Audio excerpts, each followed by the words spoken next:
Hi, thanks a lot for tuning into this podcast or watching this video.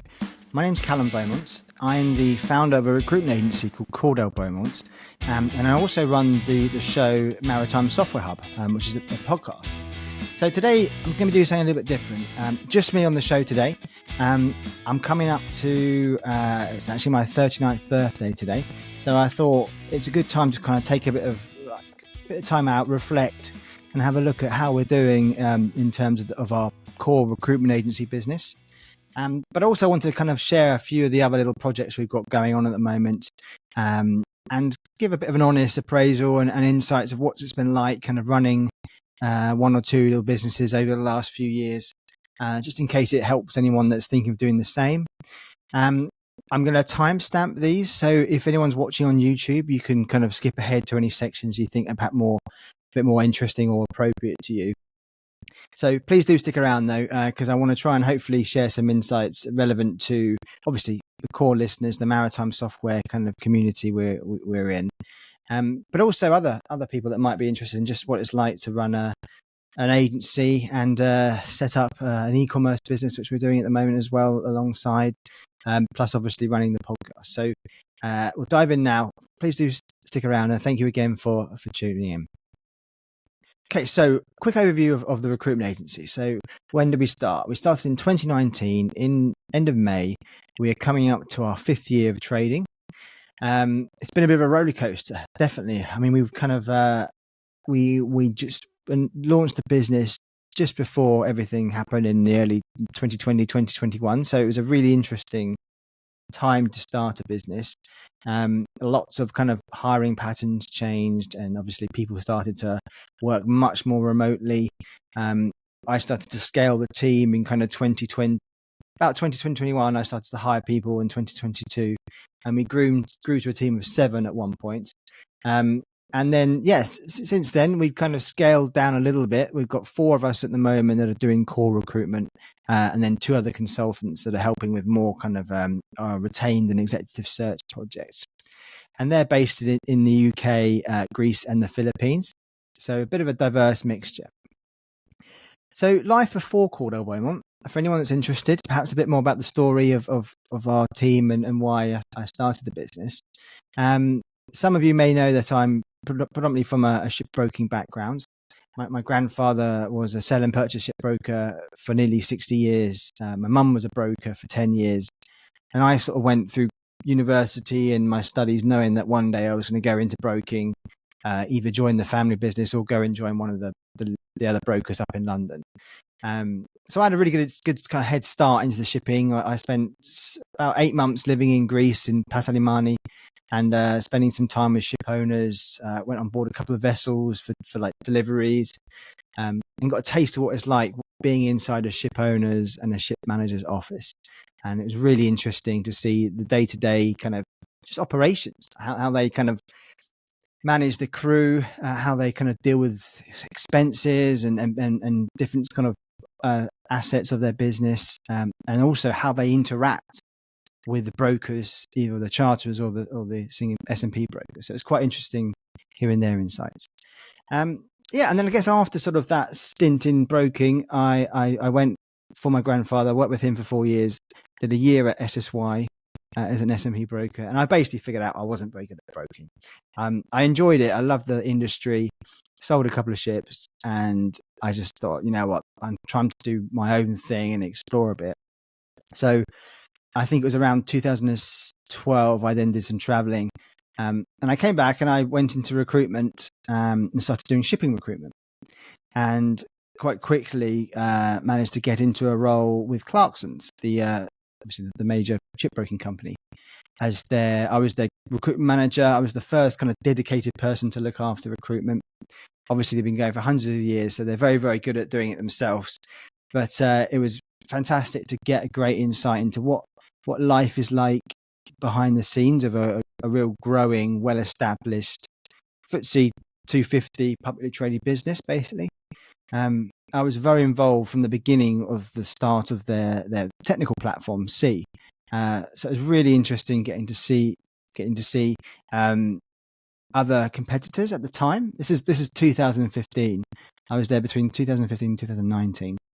So it's really cool to kind of map out the market and see what other kind of pre and post fixture chartering platforms are available at the time.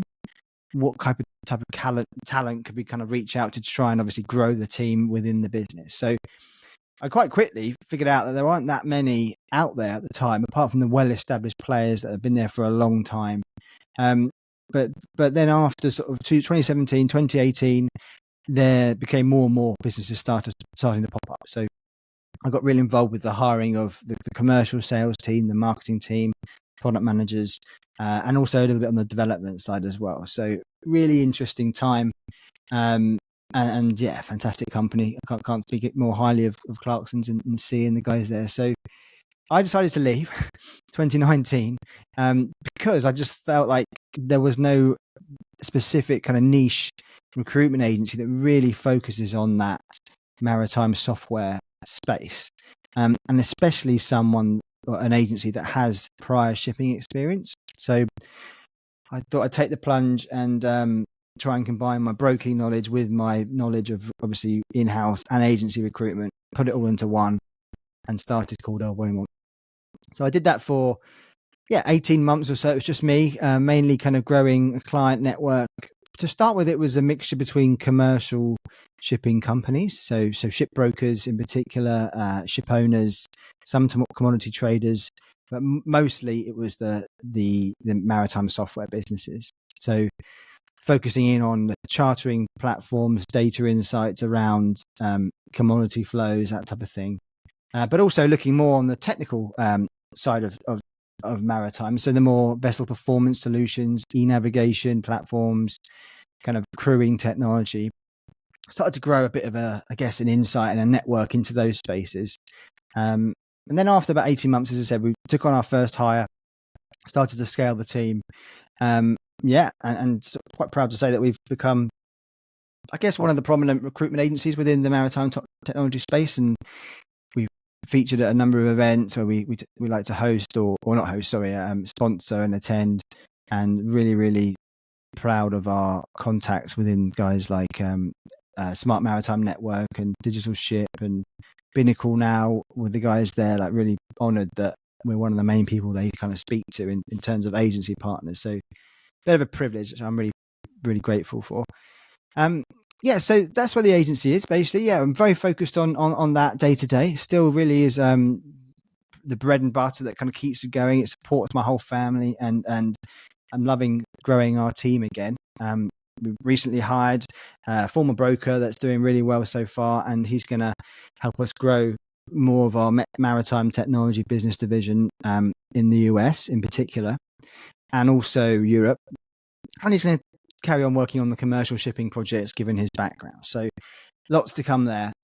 We do plan to hire further a little bit later in the year, but as I'll get onto in a moment, there's been some kind of pretty key business learnings for me as my first proper business to sort of get my heads around scaling a team, knowing when or when not to hire, who to hire, the right type of hires to make and things. So it's been a bit of a journey, and some of it I've documented obviously over the last couple of years. A lot of it I've kind of perhaps kept to myself. So that's why I just thought I'd give this, take a breath and share some of these insights for anybody that's interested. So that's why I started the agency. So talk about the markets we serve in particular. Some of the challenges we face is, let's say, so as a growing startup between 2020 and where are we now, 2024, it's been, hiring has been really difficult. I mean, which is ironic for a recruitment agent to say, but getting the right people has been the toughest thing. We've had some awesome people that have joined over the years and stayed and left. And I've learned something from each one. I definitely feel that I probably hire a bit too much based on my gut and how I feel someone comes across and my kind of, rapport with them, as opposed to maybe like what can they really bring and how would they perform under pressure, that type of stuff. So I'm learning in that sense. And for any scaling company, I guess it's a similar learning curve. You want to try and hire slowly, as people say, and then fire fast if it's not working out, basically. So I'm I think I can be quite brutal when it comes to the point of like, right, saying no's a no, no's time's enough. Let's kind of draw a line. I've been a bit too brutal maybe in the past, but again, I'm learning. So yeah, it's been challenging in that sense, but we've got a great team now. As I said, we've got a mixture of people in different locations. I use like an outsource model for our team in the Philippines. So they're virtual assistants and they do fantastic jobs. So they help me a lot and help the team. So yeah, I mean, I talked about other challenges with the business. Let's say I won't all be negative, by the way. I will talk about good stuff.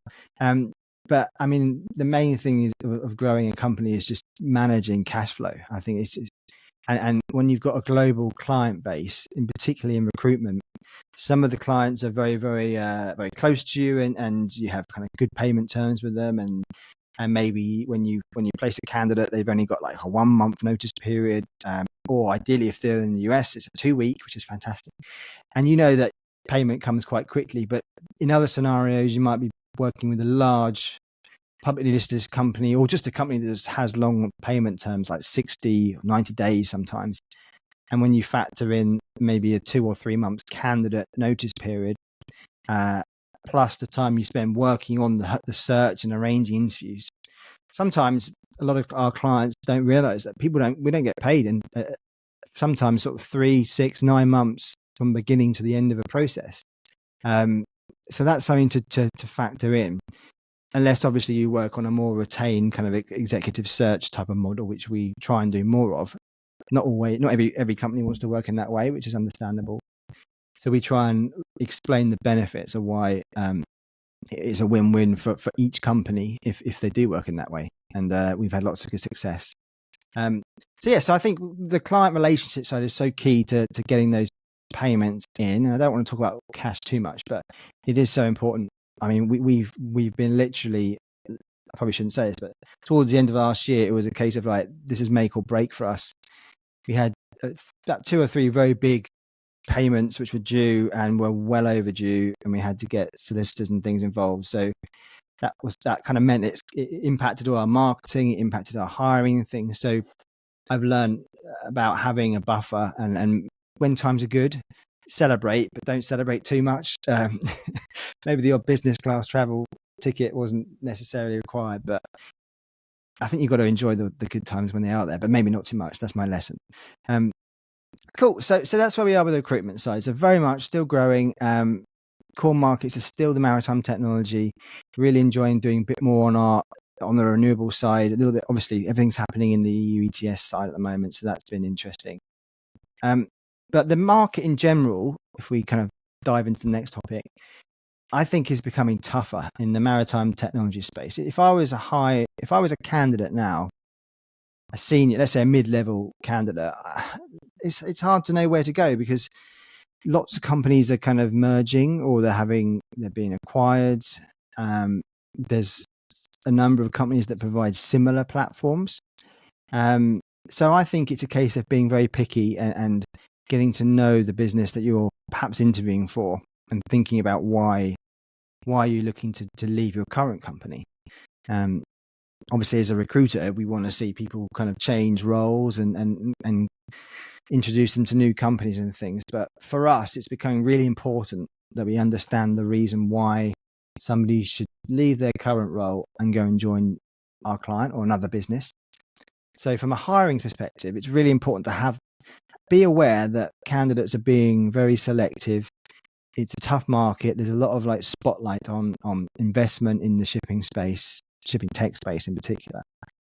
And what does that mean for managers higher up? Does it mean their progression or their ceiling kind of suddenly evaporates if or if you see what I mean? If investment comes in, what's the impact on them? So I think we're in a bit of an interesting phase at the moment in the maritime software space, and but we're loving partnering with a selection of clients. Not we don't want to work with everybody in the world, just like 10, 12, 15 or so really strong clients that they know that when there's a right role, we are there to help them, mainly working with them exclusively and in a retained way. And it just means that we can really pitch their company as best as possible obviously feature them on the podcast if we can, that type of thing. So if I was looking for a role right now, I would probably speaking to obviously your network, who you know, what kind of feedback can they give about a certain company, talking to recruiters obviously like us, but just being selective. I think just have a look at what's the story behind the business, what's their vision, that type of thing, and get to know, if you can, the strategy, like the end goal, essentially, if that's helpful at all. Okay, so I think other than that, I just wanted to share a little bit of an update on where we are, kind of other projects wise. I mean, I've definitely learned the last 2 years or 18 months is that I've kind of been fallen for the whole trap of, like, I think they call it shiny object syndrome, where you start having a little bit of kind of traction and success in one business, and you try and do too many things. So I've done that in terms of the property side. So we bought a buy-to-let property last year in July, and that's all running really well. So tenants up and running, been there September. It's now 6 months in, so fingers crossed that's going okay. But if I'm honest, it does kind of detract a little bit away from your day-to-day kind of concentration and focus, and I think my business has suffered a bit because of that. And I'm doing the same now. So we've got a new e-commerce business, which people may be aware of if they've kind of seen us on LinkedIn and my Instagram and that sort of stuff. So this is really exciting because I'm getting to see what it's like as an actual customer of some of our technology platform providers. Like obviously one of them is Maritime Optima, we're using for our to track the vessels where our goods are on, essentially, to know where they are. Helps me so I can manage inventory and that sort of stuff a little bit better. And there's loads of other ones that we're using for more fulfillment and other kind of e-commerce payment plans, that sort of stuff. So it's been really interesting in that sense. But if I scan a bit to the right, you'll see, if you're watching the video, I've got a whole load of products to sell now, and we've sold a good selection already, but it does take up a lot of time. So what I'm doing now is I'm outsourcing all of it, essentially to more, basically more people in the Philippines. We've got some really good people out there that are now focused on e-commerce. So we'll still be the face of the business, still doing all the product selection and helping with any queries, that sort of thing. But the day-to-day management, sending out orders, that sort of stuff is going to happen now from my team, which is going to be cool. So I'm very much focused on the recruitment, and I think as a bit of a wrap up, that's the main thing I wanted to share, just really where we are. I'm so excited about what the rest of this year can bring. We'll be doing more traveling later in the year. We've got Posidonia coming up this year, which will be really good. So hopefully I get to see any audience, any people out there that want to have a chat or whatever, just reach out to me anytime. But no, I just want to say a huge thank you to everyone that supported the podcast, has followed us on places like YouTube and LinkedIn. And if anyone's obviously thinking of making a career change or thinking about expanding their team, just give me a shout out. My email is callum@cordellbeaumont.com. You can reach me on LinkedIn, or you can speak to my team whenever you like. So for now, thank you very much for listening. And we'll be back to normal with our next couple of really interesting guests lined up for the show. So speak again soon.